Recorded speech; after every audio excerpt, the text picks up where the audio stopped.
Welcome to Now Serving a Side of Therapy, a client's introductory guide into the therapeutic world. Be sure to follow, subscribe, and comment on YouTube, Spotify, and Apple Podcasts. To schedule a therapy appointment, call us at 650-223-5605. For more information on this and other related topics, check out our blog at isotherapy.com, where you can also contact us through our website. I'm your host, Dalton Huckaby, a licensed marriage and family therapist, and I'm grateful you joined me. Hey everyone, Dalton Huckaby here, licensed marriage and family therapist, host of Now Serving a Side of Therapy. In last week's episode, we talked a little bit about how grief and losses, it's more than just someone dying or other extreme situations, right? It can show up for people in different ways, like around life transitions and even in everyday mundane tasks. And for example, so maybe a high school graduate, right, doesn't get into the college that they were hoping to get into, or a child is changing schools and their friends aren't going to the same school, so now they're going to lose some of those friends. Even a mother having children and adjusting to motherhood can evoke feelings around grief and loss. And in our episode with Veronica, she talks about the importance of maternal mental health and how grief and loss can show up in different ways for mothers. Putting their dreams on hold, adjusting to personal time and space, juggling multiple unexpected events throughout the day. These are just a few examples. And this makes me think about how grief and loss can contribute to a sense of loss around like a sense of identity. And so Veronica talks about how to engage in the healing process around that grief and loss and what benefits that can bring, including developing a new sense of identity. Check out this clip from that episode. One of the practices that I use for myself and also with my clients is like naming what it is that you feel like you've lost, right? Is it identity? Is it autonomy? Like, you really don't realize how amazing it is to use the bathroom by yourself until you have a baby right there, like watching you know? Everywhere, right? Yes, Everywhere. right? Like, you didn't know that's what it was. Or even drinking hot coffee. Okay, I don't think I drank one single hot coffee until my child was over a year. And I was like, oh yes, people do this. Like, things like that, right? So I got to name what it is that I lost. And I'm saying about coffee and I'm saying about using the restroom, but like those things are valid things to say, like, I have lost. Okay, it doesn't have to be this groundbreaking thing. It's identifying, okay, I lost that. Yeah, it's a loss of personal time, for example. Mm-hmm. Yeah, absolutely, 100%. And like you said, being able to identify it and it can make a big difference. Yeah, and I do think it comes with practice. So this can be a bigger conversation, but I do think, like, even when we talk about ways to like reclaim your identity, or like I'm sharing kind of like the order or the system that I use, right? And kind of like moving through this, like it's okay. You need to go through enough practice of it for it to be engraved in you. So for example, for myself, I think honestly, I'm an amazing mother. Y'all, you cannot tell me anything. Do I yell I at my love that. Absolutely, I yelled at my kids. Have I been like, that's it, I'm gonna run away? And I think absolutely. But the thing that I always come back to is like, okay, so what is it about me? What am I losing right now? And sometimes it is like, Veronica, you've just been doing so much for these kids. What about you? Or it's the piece of like looking at my work. Hey, right now, political climate, like what's happening with ICE, that has been really weighing heavy. I need to identify that. And so with enough practice, it becomes like, you understand that you're not going to show up at your most perfect. You have to forgive yourself. You also can model forgiveness for your child. So there's many a times that I have gone to my kid and I'm like, I am so sorry. Me yelling at you had nothing to do with what you were doing. I was just overstimulated. Not if you wouldn't have done this, I wouldn't have yelled at you. No. It's that it was me, and normalizing that. So my kids know, hey, like I said, I think I'm an amazing mother, but I lose it too. And I know that I can go say sorry. And I know that I'm going to learn from it. But I forgot who I heard that said this, but it was like the idea that like when as people or humans we stop learning is pretty much when we die. So it's kind of like this piece, right? So there's like the naming of it. And then the other thing is the big word that sometimes I think is associated with therapy is about your boundaries. All right. Like let's check in on those. Let's check in on our emotional, our relational, even time-based boundaries. Like the Exactly. Yeah. Boundaries are like time based and space, right? Time, Mhm. space, different ways to think about boundaries. And Yeah. yeah, and which were based on values, right? So if we can say, hey, I feel like I'm losing out on this personal space time, right? What are some ways I can like try to like work on having, like you said, like a little bit of me time, right? Yeah. and Mhm. and setting up kind of some structure and boundaries around that and not feeling guilty for it. Yes. And so this is where I will often say, like, you just need to, what is it? Not practice before you, what is it?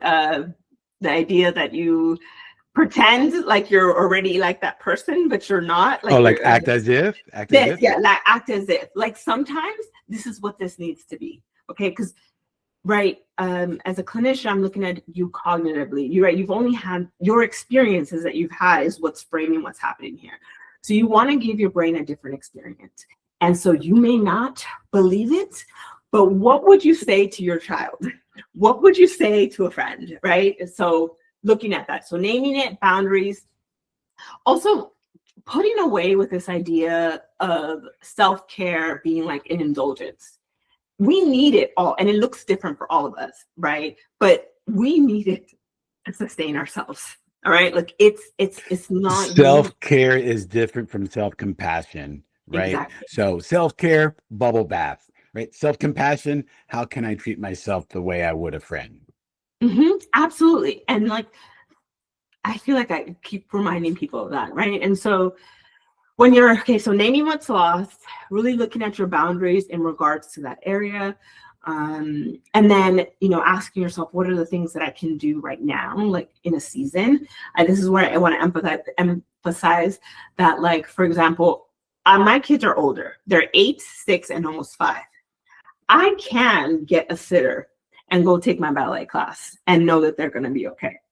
But if you would have hit me up when they were 6 months, a year and a half, and 2.5, no, I could have never imagined doing that. I would have beside myself, right? And so, like, also acknowledging, like, you may want to be a ballerina, right? Like in this place where I'm at, a ballerina, but it may look differently for a while. So that can be like when you have which I've seen more and more of, like where I do ballets, like the encouragement of if your kid can sit down there, bring the kid to ballet. Like it's not gonna be perfect. I know that's not what you want, but that's the season that you're in. Right. Now, I have this working theory that mental health symptoms like around anxiety or depression can occur as a result of a buildup of unresolved or perhaps even unidentified aspects of grief and loss. Now, Lois H. Frears and John M. Schneider, in their article Exploring Loss and Grief Within a Holistic Framework, substantiate this idea that I have by indicating unless the loss aspect is recognized and acknowledged, and unless support is received, any significant change will become and probably remain a source of stress. That's why if you're going, you find yourself like triggered by a particular activating event, right? Someone pisses you off, basically, right? So that can actually not be from what's happening right then. It can actually be in response to something that's unresolved or identified in the past.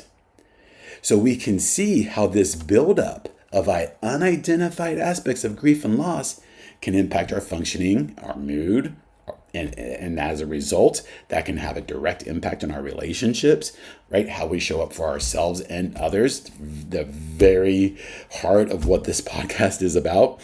So, for example, we might become reactive and irritable, right? So, this idea of identifying the loss and deepening our understanding around the nature of grief and getting some support to explore that grief and loss can contribute to effective grieving and essentially growth. So this idea of viewing grief and loss through a holistic lens allows us to see how it impacts us at biological, emotional, behavioral, intellectual, spiritual, and attitudinal levels, right? So to engage in in healing around these different dimensions, Schneider proposes that we define the loss, that we have strategies for what he calls overcoming the loss. Personally, I don't think that we really overcome it. In our episode with Lindsay, she talks about how we learn to live with it. I'm more kind of attuned with that. But anyway, so if we have an awareness of how that loss impacts us, right? For example, maybe I feel more lonely, or maybe I have less energy, or I lost that sense of identity, right? Whatever that impact is. And then in actively engaging in the process of healing through acceptance and resolution, right? That allows us to free ourselves from focusing on the loss. Yes, there's going to be that period, and engaging in this healing process allows us to take that time and energy that we were using around processing the loss and apply that towards where we are today, meeting ourselves where we're at today. All right, which can then essentially, which is Schneider's last step, enhance the bereaved's ability to restore balance. So for example, say you used to spend a lot of time and energy caring for a loved one, and then they died, right? So as a result of you adjusting and engaging in your own healing process around that, perhaps you find new ways of using that time and energy in areas of your life that are going to help you adjust and develop in new and different ways as you go through the healing process and essentially create a new reality for yourself. So this idea where we are engaging in activities to resume our life's purpose. That's what we're talking about here, right? Trying to find new ways of adjusting, creating our new reality, engaging in activities that resume our life's purpose. And in the last episode, I mentioned that on the Isotherapy website, we have a grief handbook. And I refer to that one more time here, and because there is a letter writing exercise that encourages us to delve into these different steps that I've just been discussing that can help us heal our grief across multiple dimensions.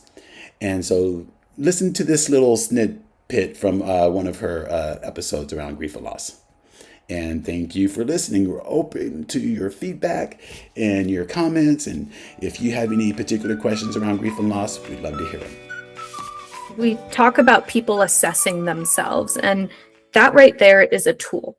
So that's not something we have innately. That's something that sometimes we have to work on and build up to, is to say, what do I need?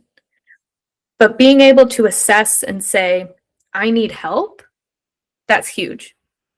Even if it's reaching out to a loved one or feeling like they need therapy, just something to support them through the process, because you have to have some therapeutic process to go through the grief. And I want to point out too, I'm not saying get over, I'm saying go through it, because we're not avoiding it. We're not dodging it. We're not pretending it doesn't exist and avoiding. We are going through the murky water and we are processing it. So that way it's not prolonged. It doesn't become complex and it doesn't lead to health issues. Yeah, absolutely. Yeah. And even just kind of like having this psychoeducation, right, around how unresolved grief can manifest in your body, right? Sometimes that can be a bit of an impetus enough to kind of like, okay, let's try to see, how we can engage in this healing process so that it doesn't, linger and cause, further matters down the road. Thanks for tuning in this week. Be sure to check out our next episode as we continue to explore more elements of your therapeutic journey.